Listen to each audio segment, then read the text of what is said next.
이솝 우화에 나온 이야기입니다. 한 나무꾼이 톱으로 나무를 켜고 있었습니다. 근데 한 지나가던 나그네가 그 광경을 보면서 나무꾼에게 말을 겁니다. 참 열심히 일하시는군요. 저 일이니까요. 제가 해야 될 일이니까요. 그런데 몹시 피곤해 보이십니다. 얼마만큼 오랫동안 일을 하셨습니까? 5시간 동안 쉬지 않고 톱질을 했습니다. 피곤해서 미칠 지경입니다. 그러자 나그네가 말합니다. 그러면 좀 쉬면서 톱을 간 다음에 그 작업을 계속 하십시오. 그러면 훨씬 더 일을 빨리 해낼 수 있을 것 같습니다. 그러자 나무꾼이 말을 해요. 그럴 만한 시간적인 여유가 없습니다. 여러분, 톱을 갈아가지고 자른 것이 더 나아요? 무딘 칼로 계속해서 나무를 베는 게 나아요? 틈틈이 톱을 갈아가지고 나무를 베는 것이 훨씬 더 능력적이죠. 그래서 나그네 입장에서는 톱을 갈아가지고 일하는 것이 훨씬 더 능력이 어려울 것 같았었고요. 나무꾼 입장에서는 쉬지 않고 일하는 것이 훨씬 더 능력적이라고 생각한 거고요. 누가 봐도 나그네 말이 옳은 거죠. 나그네 말이 옳은 거죠.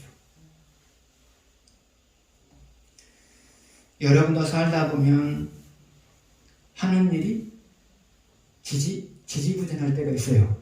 여러분도 살다 보면 하는 일이 지지부진할 때가 있어요. 지지부진할 때가 있단 말이죠. 그랬을 때는 쉬면서 여러분의 신앙을 바로 세우셔야 돼요. 여러분이 하는 일이 지지부진한 이유 중에 가장 핵심적인 것은 바로 신앙의 날이 무뎌졌기 때문에 그런 거거든요. 그래서 여러분이 하는 일들이 능률이 오르지 않냐고 지지부진하다. 그러면 잠시 쉬세요. 그러면서 신앙의 날을 가르세요. 신앙의 날을 가르세요. 그리고 나서 시작하게 되면 훨씬 빨라요. 왜요? 신앙의 날을 갈아버리면 그 다음부터는 하나님께서 여러분이 계획을 하시기 시작하거든요. 또 하나, 여러분이 사는 것이 고달프게 느껴지면 잠시 동안 쉬세요. 그러면서 신앙의 날을 가르세요. 신앙의 날을 가르시면 여러분이 신앙 안에서 현실을 넉넉히 극복함으로 인하여서 만족하는 삶을 살아가는 거예요. 그래서 여러분, 하는 일이 지지부진하느냐 아니면 빨리 되어져 가느냐는 신앙의 날을 세우느냐 세우지 않았느냐의 문제이고요. 여러분이 인생을 살아가면서 고달프게 느끼느냐, 고달프다고 생각하느냐, 아니면 만족하다고 생각하느냐의 문제 역시도 신앙의 날을 가르느냐 가르지 않느냐, 이것이 문제란 말이죠. 그래서 여러분, 사는 것이 힘든 것은 상황의 문제가 아니고요, 신앙의 날을 가르느냐 가르지 않느냐, 그것이 문제예요. 그래서 사는 것이 힘들다, 하는 일이 잘 안 된다, 그러면 어떻게 하시라고요? 신앙의 날을 가셔야 돼요. 신앙의 날을 가야 된단 말이죠. 이게 하나님이 만들어 놓은 법칙이에요. 신앙의 날을 항상 가세요. 날마다 가세요. 그러면 사는 것이 힘들지가 않아요.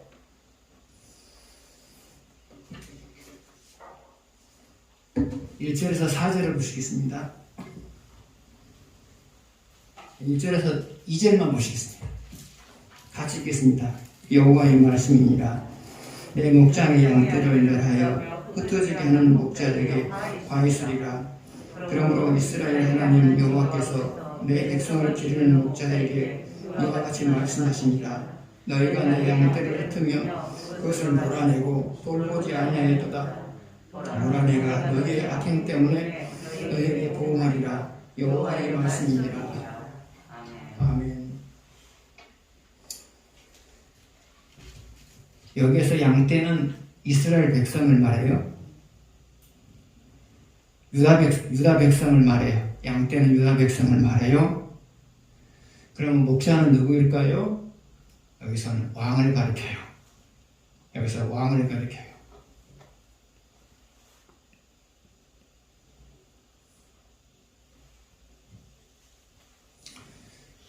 그러면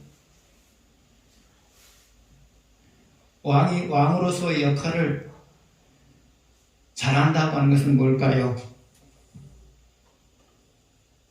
첫 번째로는 어떤 나라가 침공을 해와도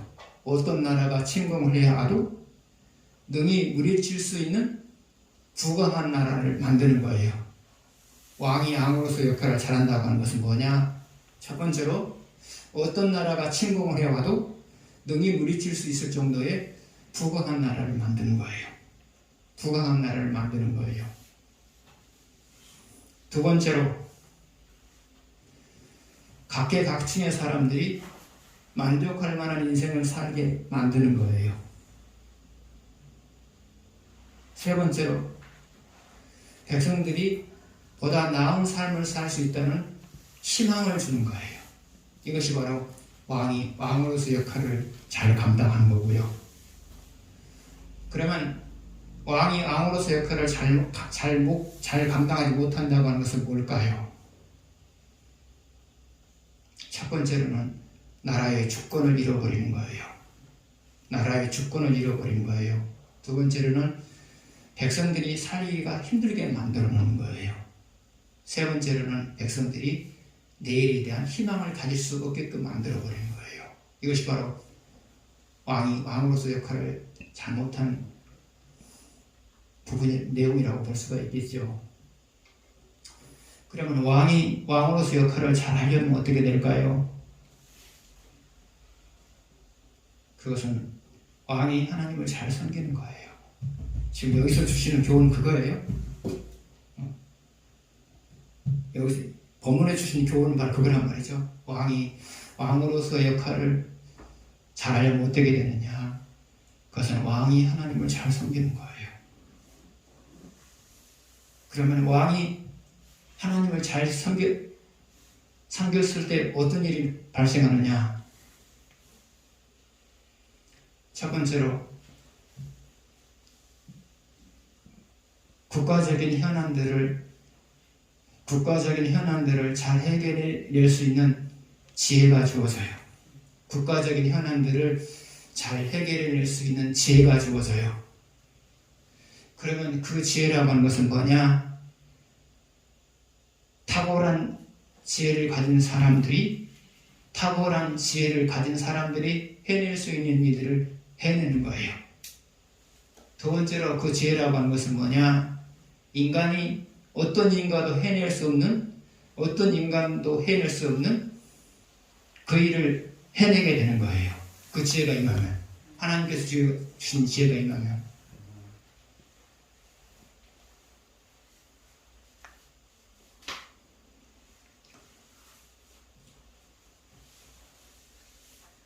하나님이 요셉에게 지혜를 주었죠.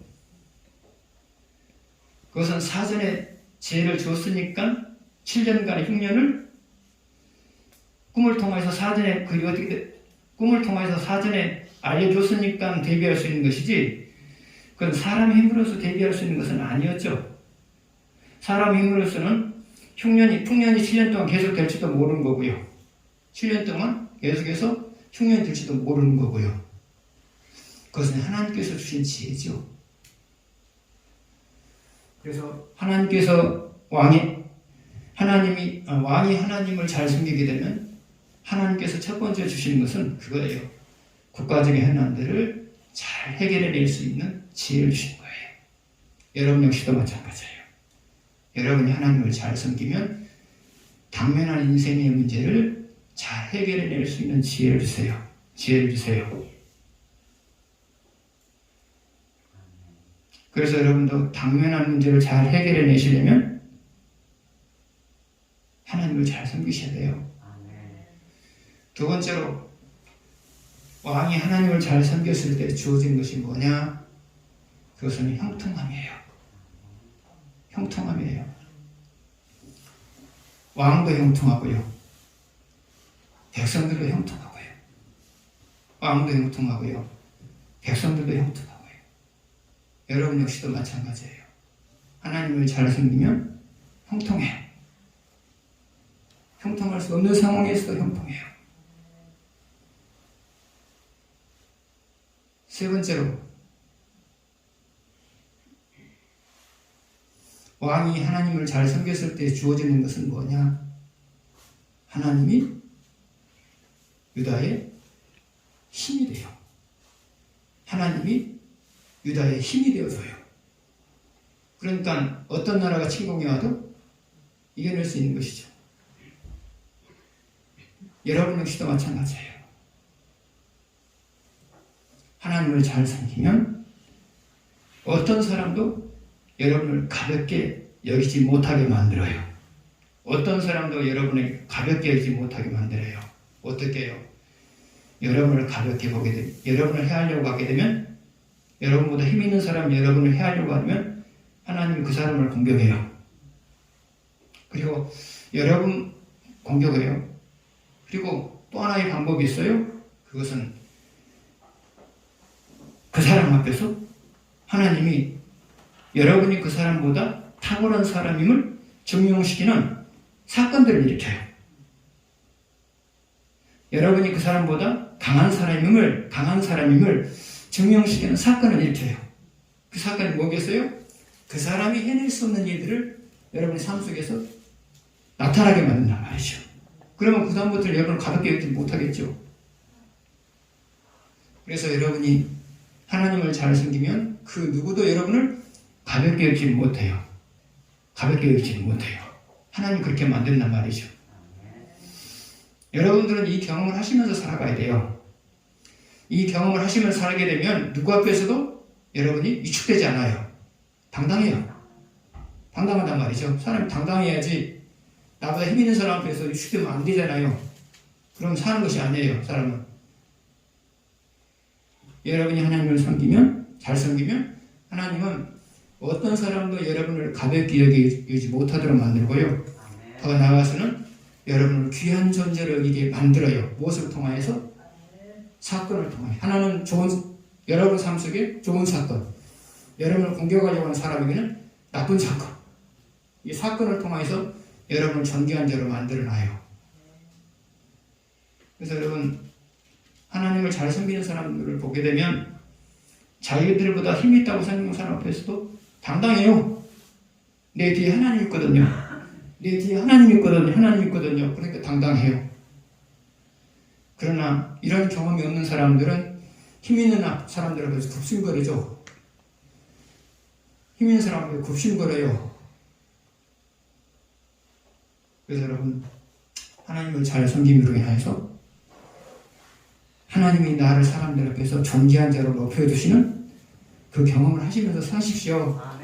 그러면 여러분 앞으로 계속적으로 내가 하나님을 잘 섬기는 한 난 누구 앞에서도 당당하게 살아야 되겠다. 그런 마음이 든단 말이죠. 여러분 그렇게 사셔야 돼요. 내가 하나님을 잘 섬기고 있는 한 그 누구도 나를 해할 수 없다. 이런 자신감을 가지고 사셔야 되거든요.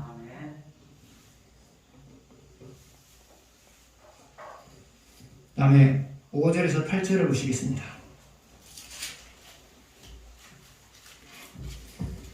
여호와의 말씀이니라. 보라, 때가 이르리니 내가 다윗에게 한 의로운 가지를 일으킬 것이라. 그가 왕이 되어 지혜롭게 다스리며 세상에서 정의와 공의를 행할 것이며 그의 나라에 유다는 구원을 받겠고 이스라엘은 평안히 살 것이며 그의 이름은 여호와 그의 공의라 그의 터름을 받으리라.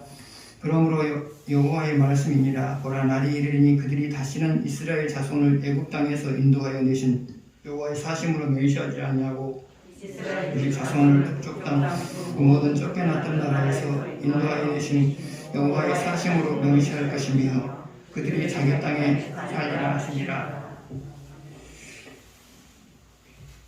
자, 5절 중간쯤 보게 되면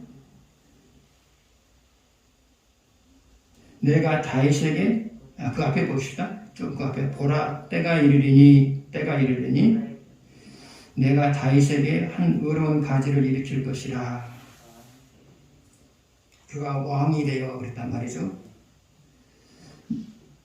때가 이르리니 내가 다윗에게 한 의로운 가지를 일으킬 것이라. 다윗에게서 의로운 가지를 일으킬 것이라 그랬단 말이죠. 여기서 의로운 가지는 누구일까요? 그래요. 여러분이 대답을 못해야 맞는 거예요. 여기서 의로운 가지라고 하는 것은 바로 예수님을 가리켜요. 의로운 가지라고 하는 것은 예수님을 가리켜요. 예수님은 혈통적으로 다윗의 후손이죠. 그래서 여기서 다윗에게 한 의로운 가지가 나타난다고 하는 것은 바로 예수님이 태어날 것을, 예수님이 오실 것을 지금 미리서 예언하고 있단 말이죠. 예수님이 오실 것을 미리 예언하고 있단 말이죠. 구약 성경에 곳곳에 보게 되면 예수님이 오실 것에 대해서 예언을 해놨죠. 근데 시편에도, 다윗이 지은 시편에도 여러 군데 예수님이 오실 것에 대해서 예언을 해놨죠. 바로 다윗에게서 나온 한 의로운 가지라고 하는 것은 바로 예수님을 가리켜요.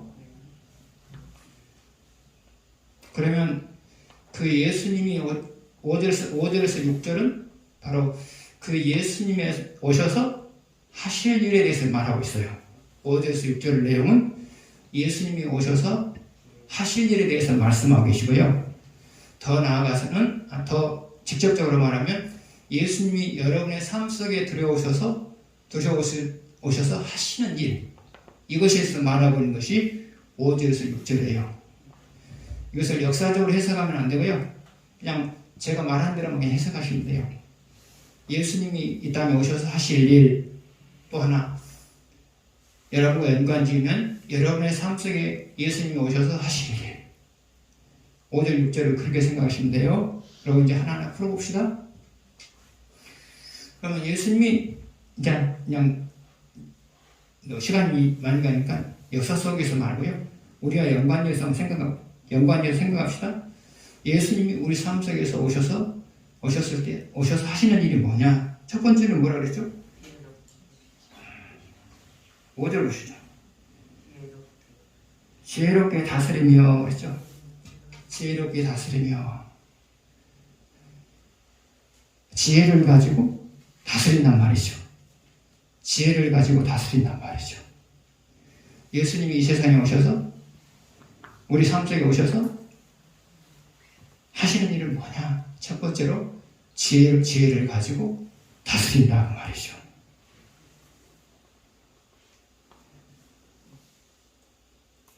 그러면 이 다스림의 대상들은 무엇일까요?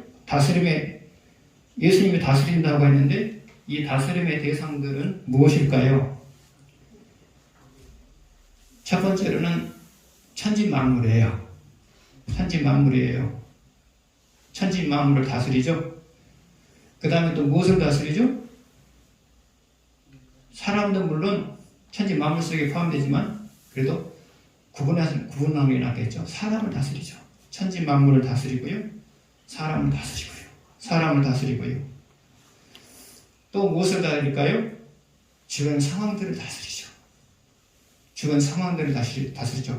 기업하는 사람 입장에서는 기업하기가 좋은 상황이냐 나쁜 상황이냐, 이것이 상당히 기업을 하는데 영향을 주잖아요. 그 상황을 다스리는 거예요. 또 여러분이 어떤 고민거리가 있을 때 그 해결되지 않는 거냐, 이거 역시도 상황과 많이 관계가 있죠. 그래서 예수님은 상황을 다스린단 말이죠. 다스려요. 아까 우리 홍 지사님 간증하셨잖아요.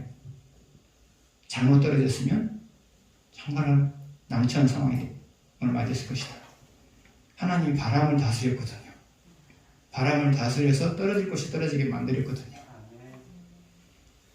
하나님은 다스려요. 예수님은 다스린단 말이죠.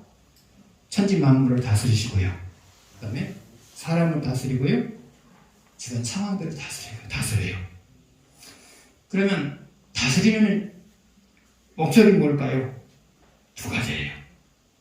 예수님이 다스리는 목적이 뭐냐? 두 가지예요. 하나는 우리로 하여금 행복하게 살 수 있게 만들기 위해서. 우리로 하여금 행복하게 살 수 있게 만들기 위해서. 그래서 하나님이 천지 만물을 다스리고 사람을 다스리고 주변 상황들을 다스리는 것은 여러분으로 하여금 행복한 삶을 살 수 있게 만들기 위해서 다스린단 말이죠. 또 하나요. 예수님이 모든 것을 다스리는 이유가 뭐냐? 목적이 뭐냐? 그것은 여러분의 신앙이 살아있게 만들기 위해서예요. 살아있게 만들기 위해서예요. 그러면 여러분의 신앙이 살아있게 만들기 위해서 예수님이 다스리는 모습은 뭘까요?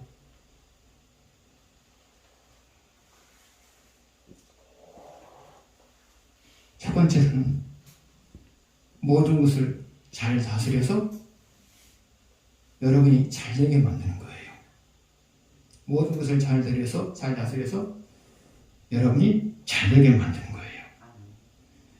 여러분, 잘 될 수 없는 상황에서 잘 됐을 때 여러분들은 하나님의 살아계심, 하나님이 하셨다고 인정을 하시죠? 그리고 그런 다음에 어떻게 끝나요? 아니요. 잘 될 수 없는 상황에서 잘 되게 하신 하나님을 더 잘 섬겨야 되겠다. 그런 마음이 드시죠? 그래서 예수님 모든 걸 다스리는 목적 중에 두 번째 목적이 여러분의 신앙을 살아있게 만드는 거거든요. 그래서 첫 번째 살아있게 만드는 방법은 모든 것을 다스려서 될 수 없는 상황에서 되게 만듦으로 인하여서 여러분을 하여금 하나님도 잘 섬겨야 되겠다라는 마음을 갖게 만드는 것이고요. 또 하나요. 두 번째로는 모든 것을 다스려서 여러분이 하는 일이 안 되게 만들어요. 안 되게 만들어요. 여러분, 안 되게 만들었을 때 처음에는 속상하지만 결국은 어떻게 되죠? 내가 신앙의 날이 무뎌지니까 신앙의 날을 갈아놓기 위해서 하나님께서 나에게 안 되게 모든 것을 총동원해서 안 되게 만들었구나. 그 생각을 하시죠? 그러면서 신앙의 날을 갈게 되죠. 그렇잖아요. 그래서 예수님은 모든 것을 다스려요. 다스리는 첫 번째 목적이 뭐라 그랬죠? 우리로 하여금 행복하게 살게 만들기 위해서. 두 번째로는 우리의 신앙을 살려놓기 위해서 다스린단 말이죠.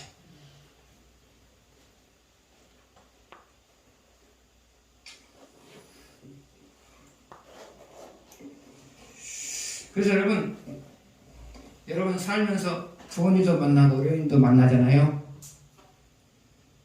좋은 일을 만날 때도 하나님이 내 신앙을 살려놓기 위해서 감격스러운 일이 있게 하셨구나. 그렇게 생각하시면 되고요. 나쁜 일이 있을 때도 하나님이 내 신앙을 살려놓기 위해서 나쁜 일이 있게 하셨구나. 좋고 나쁜 사건을 그렇게 해석하시는 거예요. 그러면 감사하죠. 여러분이 가장 관심을 갖고 있는 부분이 뭐죠? 행복이 위해서는 안 돼요. 신앙이 가장 관심을 가져야 될 부분이 뭐죠? 신앙이 살아있는 거예요. 신앙이 살아있는 거예요. 여기에 관심을 갖고 살아가면 여러분은 행복할 수 있는 것이고요. 행복에 관심을 갖고 살아가게 되면 행복하지 못해요. 행복할 때도 있고 행복하지 못할 때도 있고 그러잖아요. 그런데 여러분이 사는 목적을 내가 신앙을 살려놓는 데 있다. 여기에 목적을 두고 살면 어떤 상황에서도 행복해요. 어떤 상황에서 어려운 일이 있어도 하나님이 내 신앙을 살려놓기 위해서 하나님께서 내게 어려운 일을 주셨구나. 그러면서 감사하죠. 여러분 이렇게 돼야 된단 말이죠. 어려운 일이 있을 때 이렇게 해서 감사해야 된단 말이죠. 그리고 좋은 일 있어도 하나님이 나에게 감격스러운 일을 주시는 것은 나로 하여금 신앙을 살려놓게 만들기 위해서구나. 그래서 또 감사하는 거예요. 그래서 누가 행복하냐? 행복한 사람 딱 정해져 있어요. 누가 행복하냐? 신앙을 살려놓는 것을 가장 소중한 것으로 여기며 살아가는 사람, 이 사람만 행복해요. 이 사람만 행복하다고요. 다른 데 목적을 두고 살면 우리 삶이라고 하는 건 수시로 변하잖아요. 그러면 행복했다가 괴로웠다가. 그러나 신앙을 살려놓는 것을 가장 귀한 것으로 여기고 살아가는 사람은 고난을 당해도 그것이 나의 신앙을 살려놓기 위한 수단이 되니까 감사하고, 감격스러운 일이 있어도 내 신앙을 살려놓기 위한 수단이 되니까 그게 감사하고. 그래서 여러분, 삶의 목적이 바른 사람은 행복하고요. 삶의 목적이 바르지 못한 사람은 행복할 수가 없어요. 여러분의 삶의 목적이 뭐라고요? 신앙을 살려놓는 것. 신앙을 살려놓는 것. 이게 삶의 목적이 돼야 돼요.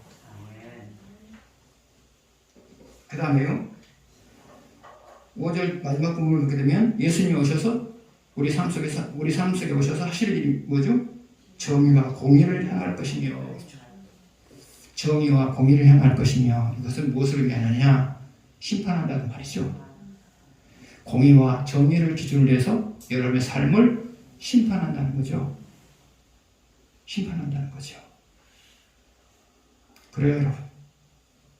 공의와 정의를 근거로 해서 여러분의 삶을 심판해요. 그래서 하나님이 축복하고 싶은 사람, 그걸 기준으로 심판한 다음에 복을 줄 사람은 복을 주시는 것이고요. 또 징계할 사람은 징계하시는 거고요. 예수님이 그러셔요.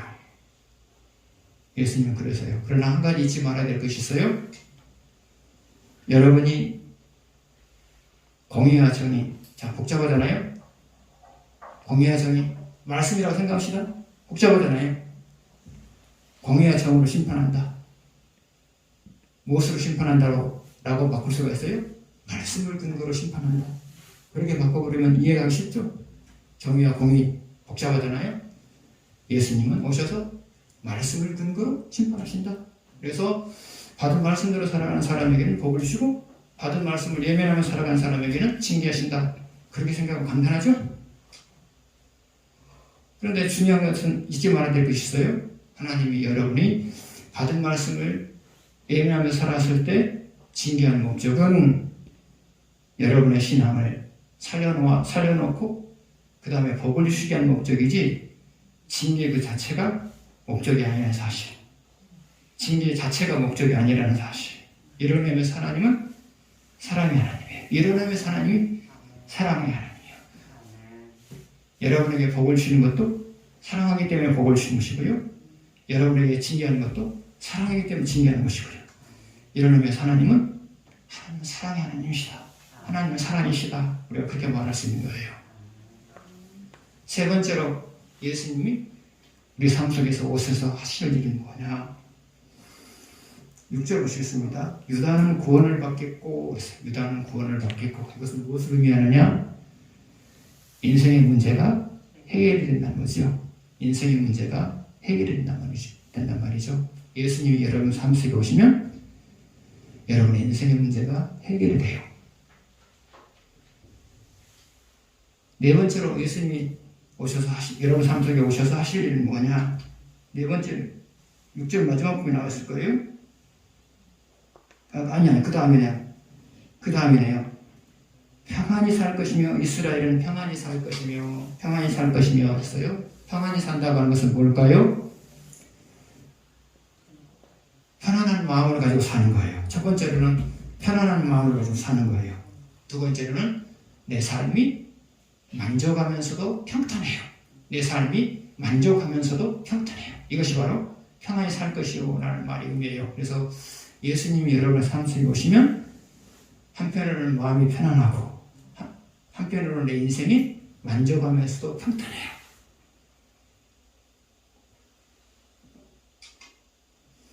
자, 이제 마지막으로 한 구절만 더 보도록 합시다. 13절입니다. 23절이 아닌 것 같네요. 잠깐만요.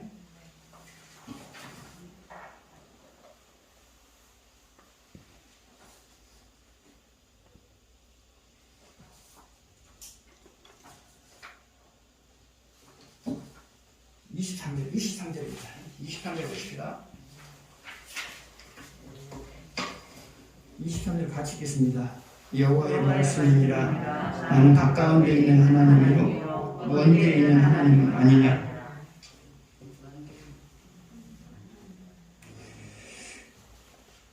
자, 23절 앞부분을 보게 되면 나는 가까운 데 있는 하나님이요 했어요.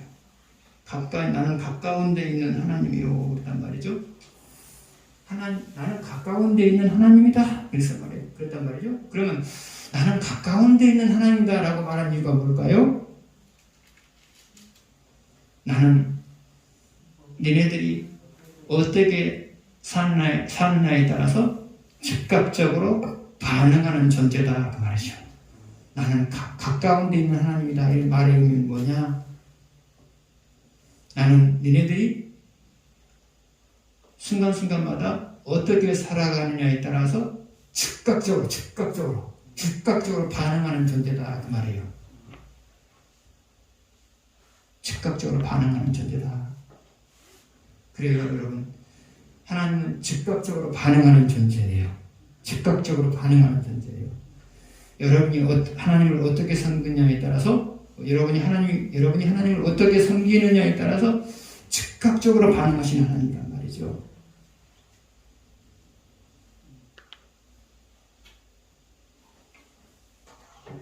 여러분이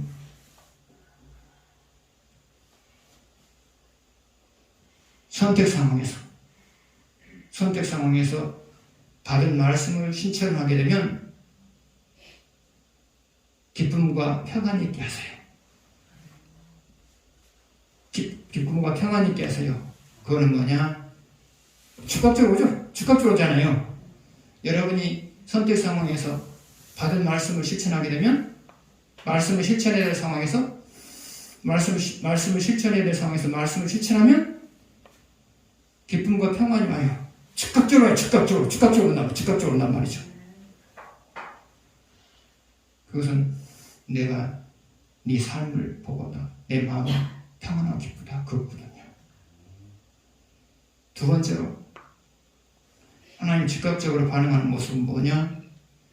여러분이 받은 말씀을 실천해야 될 상황에서 말씀을 실천하게 되면 인생의 문제가 해결될 것이라는 사인이 오거나 인생의 문제가 해결될 것이라는 사인이 오거나 해결되거나 인생의 문제가 해결될 것이라는 사인이 즉각적으로 와요. 때로는 그냥 그 순간에 즉각적으로 해결될 때도 있어요. 근데 분명한 것은 여러분이 말씀을 실천해야 될 상황에서 실천하게 되면 즉각적으로 사인이 와요. 네가 고민하는 문제 내가 해결할 것이다 라는 사인이 온단 말이죠. 그리고 또 그 순간에 바로 해결해버릴 수도 있고요. 세 번째로 하나님이 여러분의 삶의 모습에 대해서 즉각적으로 반응하는 모습은 뭐냐? 말씀을 실천할 상황에서 그 말씀을 외면해버리게 되면 여러분의 마음이 편치가 않아요. 여러분의 마음이 편치 않은 이유가 뭐냐? 나는 네 삶을 보니까 내 마음이 편치 않아. 하나님이 여러분에게 그 말씀을 하고 있는 거예요.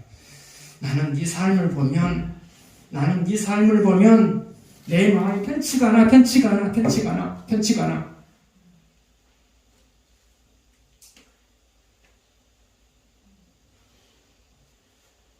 네 번째로 하나님이 즉각적으로 반응하는 모습은 뭐냐?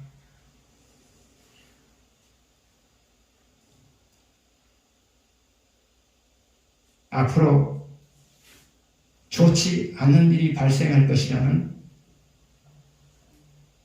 두려움이 와요. 앞으로 좋지 않는 일이 발생할 것이라는 두려움이 와요. 그리고 실제로 그 순간에 좋지 않은 일이 발생할 수도 있는 거고요. 하나님은 먼데 계시지 않아요. 여러분이 가까이 계세요. 가까이 계세요. 그리고 여러분이 매 순간 어떻게 행동하냐에 따라서 즉각적으로 반응하시는 하나님이에요. 반응하시는 하나님이에요. 그래서 여러분 항상 내 앞에 하나님이 계시다는 것, 내 삶에 대해서 반응하시는, 즉각적으로 반응하시는 하나님이 계시다는 것을 늘 염두에 두면서 사시기 바랍니다. 아멘. 기도하겠습니다.